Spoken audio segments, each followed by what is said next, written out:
Hey there, Sagittarius. It's time to have a look and see what is going on when it comes to the week starting May 3rd, 2021. And just a quick heads up for all of y'all out there. Remember, if you're watching your rising sign horoscope, your rising sign is giving you further clarity as to how a great deal of your sun sign horoscope is showing up. And your moon sign horoscope, that's giving you the side story or the subplot of the week. So not as prominent, but still another story to look at. Also, in the down bar below, I've got two links you may want to check out as well. One is this week's all-in-one astrology video where we talk about Pluto retrograde, and that's something that's with us all the way through the beginning of October, so you might want to, again, give that a click. And the other is the weekly collective vibe check. What is going on with everybody atmospherically throughout the course of this week? Again, links in the down bar below. So what's going on when it comes to your week in the cards? Well, for your spiritual themes this week, you actually have the Tower upright. And this week does look like a lot of, let's just say environmental, but as just a lot of big story breaks that are overdue are actually coming about, starting to substantiate. With the Tower, this is one of those life will never be the same for, these areas kinds of weeks.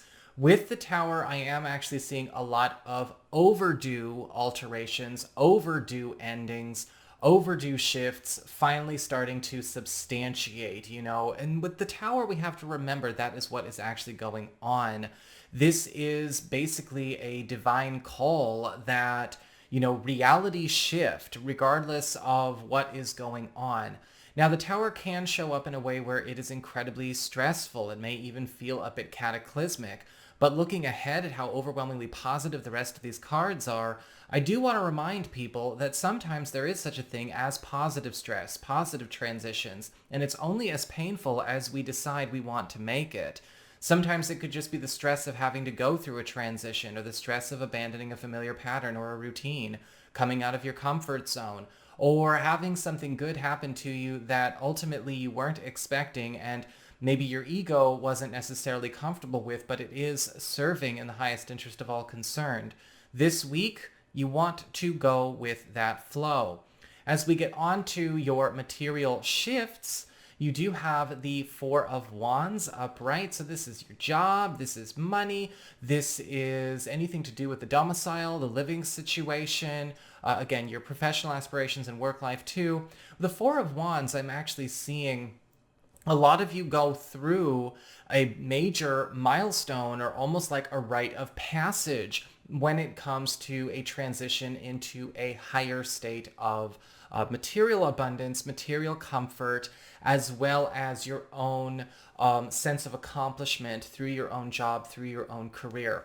This does feel like, whether it's something completely new or something that you've already been working on, it's a step up from where there is no going back, right? We are crossing a major mile marker in your financial and professional growth. Living situations are also going through a massive transformation for the better, especially when it comes to situations where there may be joint finance operations involved, so even good news possibly coming through partners or family. But what I actually like about this is that this is evidence of a positive Tower moment. And so it's important to know when to release attachments to things that would hold us back. Even if it felt like a comfort zone, it would be holding us back from actually achieving this rite of passage that is coming to you.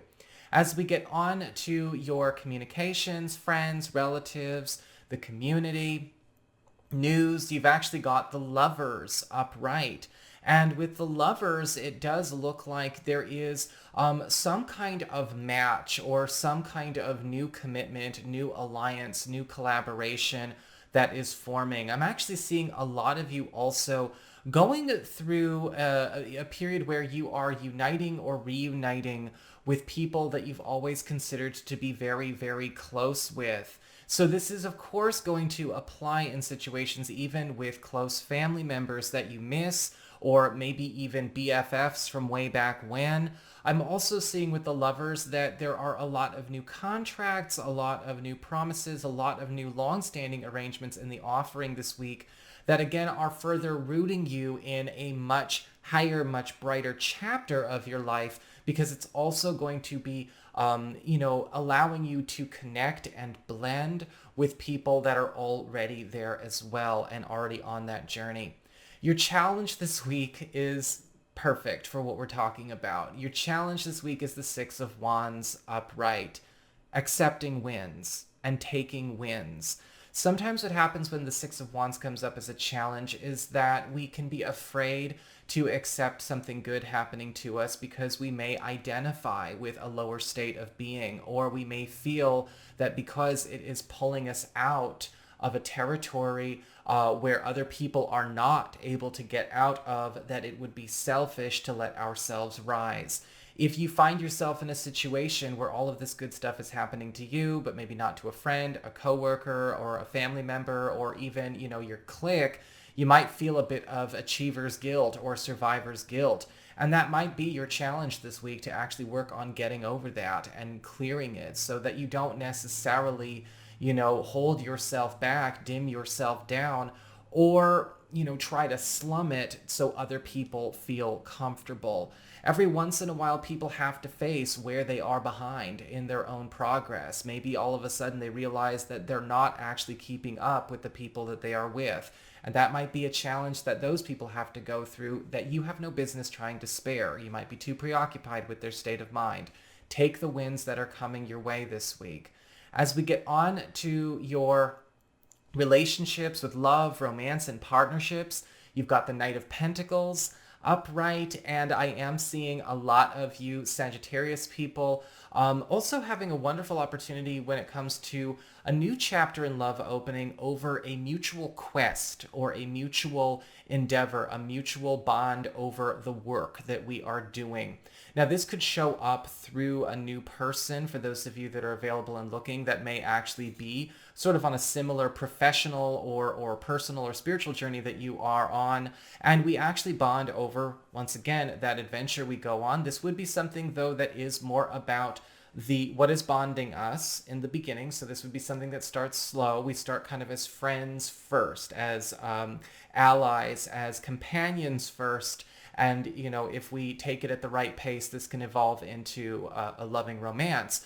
For those of you who are currently coupled, a partner it does look like, hitting a very good stride in their own pursuits, their own professional pursuits outside of the relationship. And this enables the two of you to actually embark on a journey in a different way as well, especially when it comes to bonding over something that's not quintessentially romantic or familial in nature. So that is what I've got for you. I hope you enjoyed it. If you did, don't forget to like, share, and subscribe. I appreciate it. And should you ever want to get a session with me, you just need to go on ahead to my website. It's integrativemysticism.com.